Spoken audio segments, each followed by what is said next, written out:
Hello and welcome back to Beaglington-On-Sea. The weather's a bit miserable outside, it's that time of year, but in this episode I'll be looking at a bright new vehicle for the railway. I'll be looking at a train set which I recently got, which I call the Secret Beatles train set, and I also have the Lord of the Isles that I showed in a previous video. I'm going to be trying to get the smoke generator to work.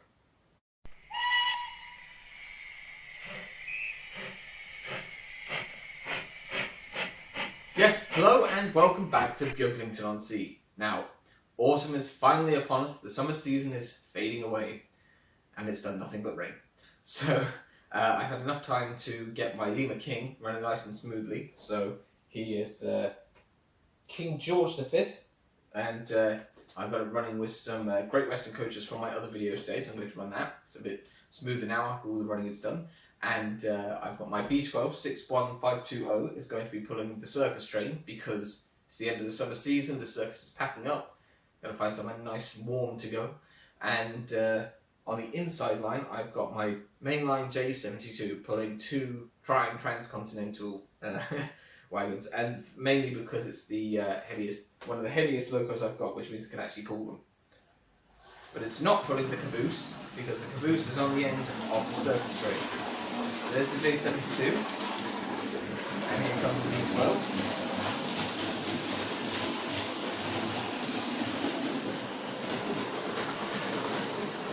And somewhere is the king.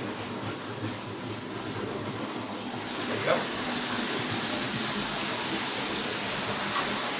Right, well, I'll take you down trackside to see some of these running, and then we'll move on to the next thing.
Well, I better slow these engines down to a stop. So, J72 on the station, and then the surface train, we can stop quite abruptly. And finally, we'll ease the king into the station.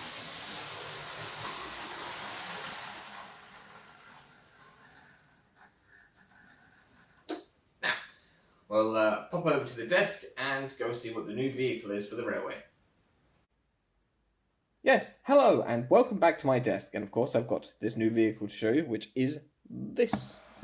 It's an Oxford die-cast Austin Allegro. And on the bottom, it's described as being in citron yellow. And as you can see, it's a very bright neon kind of yellow. And it is the Austin Allegro estate, which is from about 1975. And I mainly picked it up because I saw it and I remembered the Grand Tour and Richard Hammond's dad having an Austin Allegro, and he was very unhappy about it, which I thought was quite funny. So I decided to pick this up because the car is from 1975, and it would give me something a bit more modern to have on the layout when I'm running things like in BR blue and grey. So I'm going to open this up now and show you it without the casing on. Right, that's the packaging off, and here it is. The Austin Allegro estate. Now it's from 1975, as I said, so it's going to look the part when I'm running BR blue and grey trains. And then the license plate says that it is HON 568N, whatever that means. So I think that's a nice, neat little car. It's very quirky, very Hearst-like, and yeah, I think it will look very nice on the railway. So I'm going to go find a place to put that down now. I suppose the question now is, where will I put the Austin Allegro? Because the pub car park is a bit full. There's a massive traffic jam over on the bridge caused by some cement mixers trying to get past a British Railways lorry. So I think maybe, perhaps, I'll just put it in the middle of the junction. I'll just put it here on the corner, just coming from over by the brewery. So I'll just show you how it looks close up. Oh, there it is, just on the corner, passing the pillbox. And, I mean, it's very bright. It does stand out very well amongst some of the other scenery in its immediate vicinity, which is all kind of fairly drab green. But yeah, I think it looks pretty good where it is. So we'll leave it at that.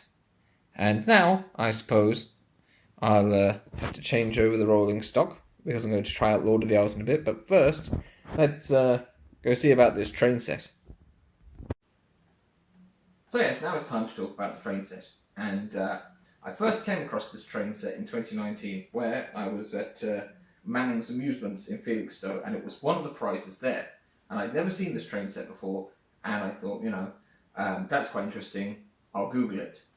And I didn't find very much information at the time, and then COVID happened and everything, and I forgot about it a bit, and then I came across it again on Hatton's pre-owned for less than the price of a train set, less than half the price of a train set, and the only problem is it doesn't have a track. But I don't need the track because I've got the layout. So I thought, yes, I'll buy that. And the reason I bought this train set is because while it's called the Country Rambler, it's actually a bit of a secret Beatles train set. Because when I first saw it, I thought, that's a very unusual livery, because what the hell railway is the JPGR? But then, when I eventually found some pictures online that were in a better resolution, because it was up on a shelf in the amusements, I noticed that the wagon said R. Starkey and Sons, Liverpool. And then, it was obvious there wasn't it, because it's John, Paul, George and Ringo. So it's actually an unofficial Beatles train set from Hornby, because it's from before they did their run of Beatles wagons and their Eurostar. And the sort of red van as well also says JPGR on it. And I thought, well, that'd be brilliant, because I'll now have a Beatles-esque locomotive to run with my Sgt. Pepper's wagon and any of the other wagons that I get.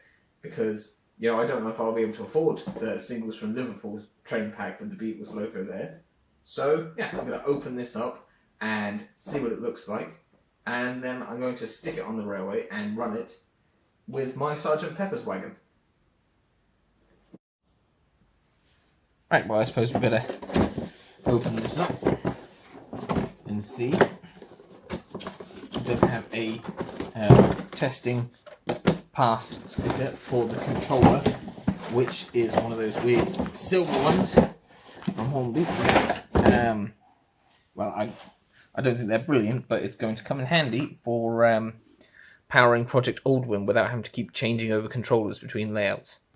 And now you also get in this train set one of these new Hornby re-railer things, which I don't actually have one of those, so that's going to be an interesting thing to try out.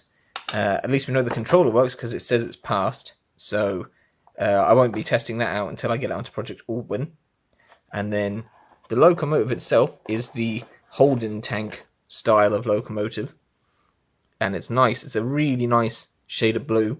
It actually looks pretty much exactly the same as the one on the box, and the lettering is kind of shiny gold. I'll see if I can focus better so you can see that it shines in the light. It's very, very nice. And then, as well as that, we've gone out of focus, but there are two wagons with it. As I said, there's the R. Starkey, or Richard Starkey and Sons Industries from Liverpool, that being Ringo Starr's real name, and this wagon, which seems to have some foam padding for some reason, which is almost a sort of, it's a very strange finish to it. Does remind me a bit of red licorice though.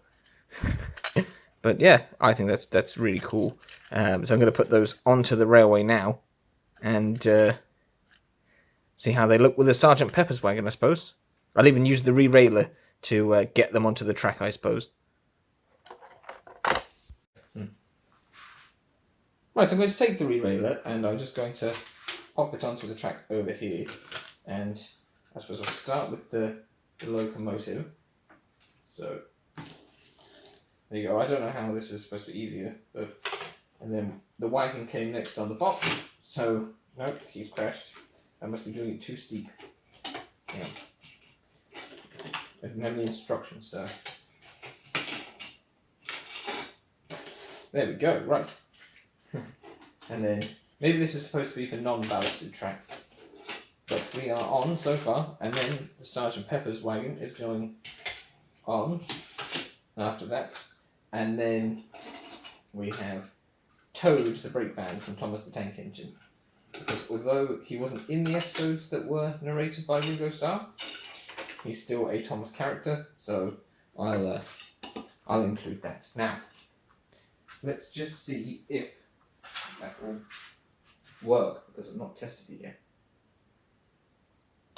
Oh, a bit jittery. I'll just leave it going a second, see if it gets over the points at the back. Well, I can still hear it, so that's a good sign. Nice.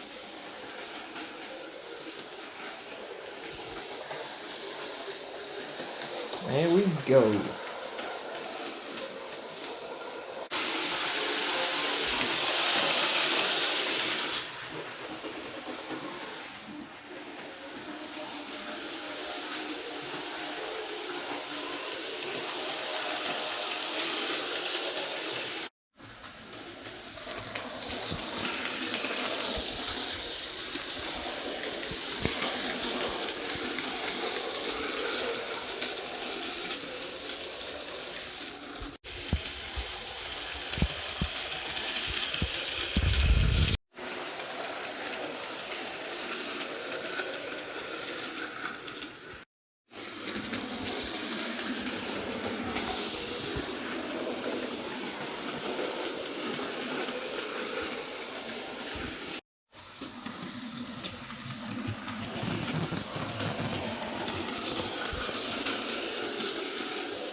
Right, well, I'm going to let John, Paul, George and Ringo have a little bit of a run in, since it's just out of the box, and I don't know whether it was run much before.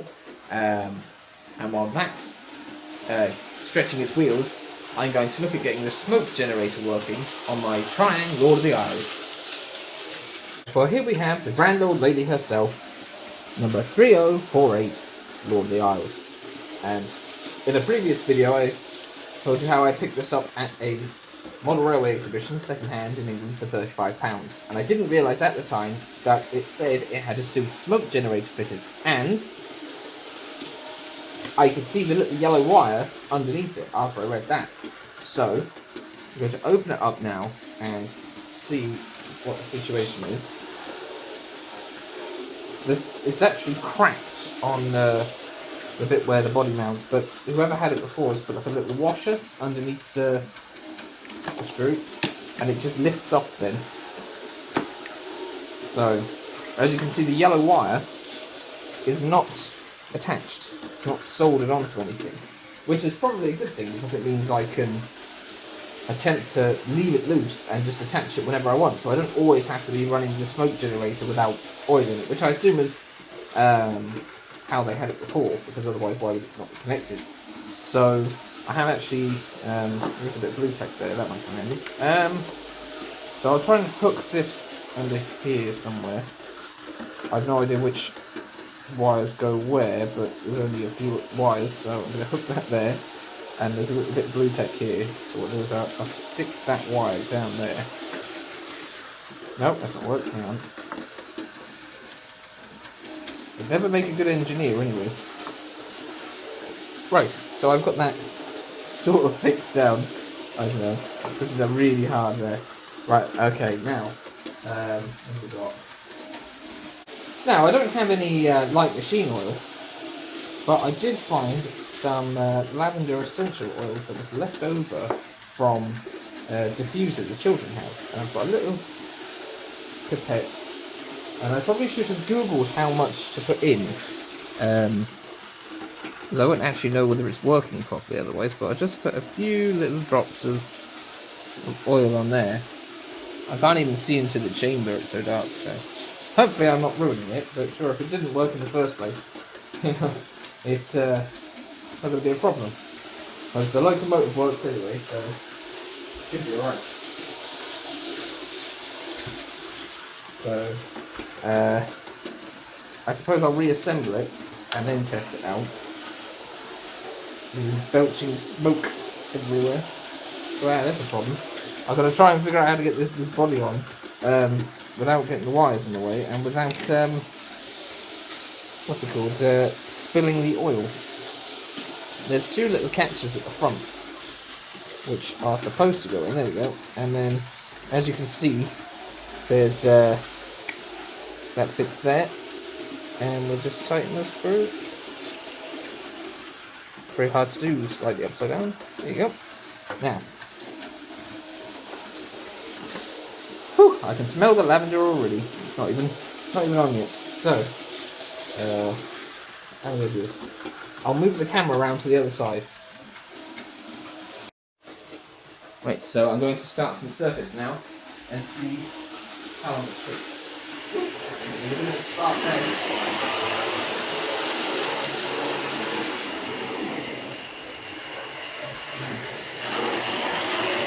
See anything yet?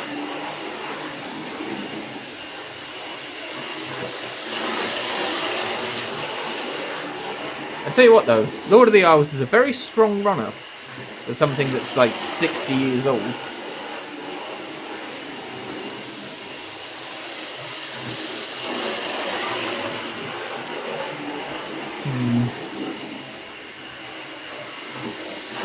Tell you what though, I'm not seeing any smoke.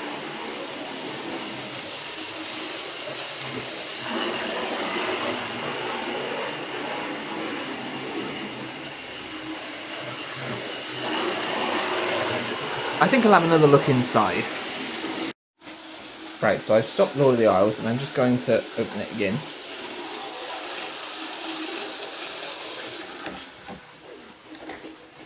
Hopefully I haven't got too many oily fingerprints on the top of this now.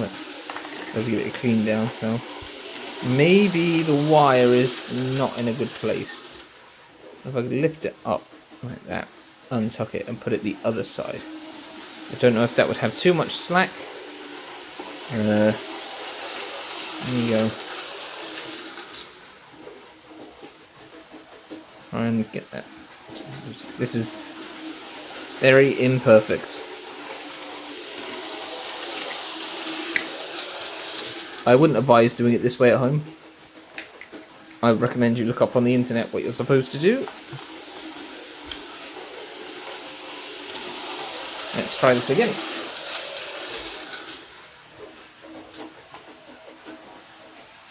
Okay, now nothing's happening. Oh, there we go.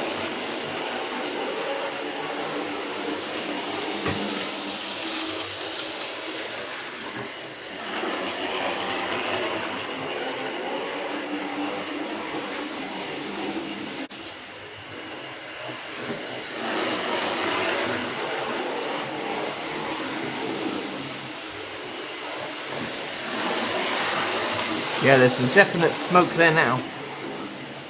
I'll just come around this side to see.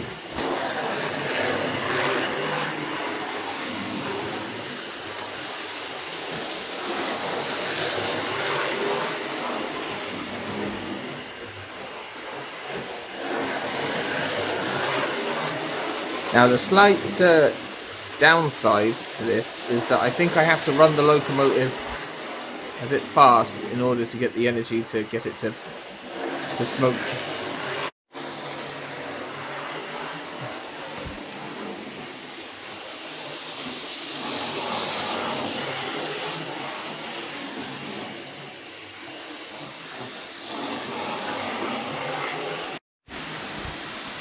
And now I guess we'll do some shots of the stuff running before we finish. Because we've definitely got the smoke generator working.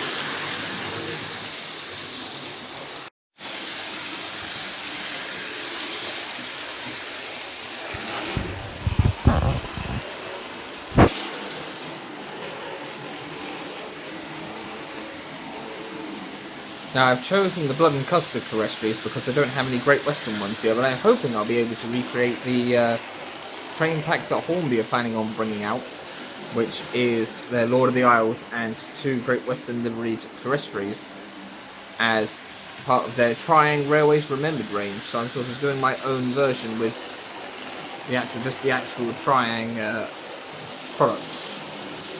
Unfortunately, Lord of the Isles keeps getting in the way of the Beatles train.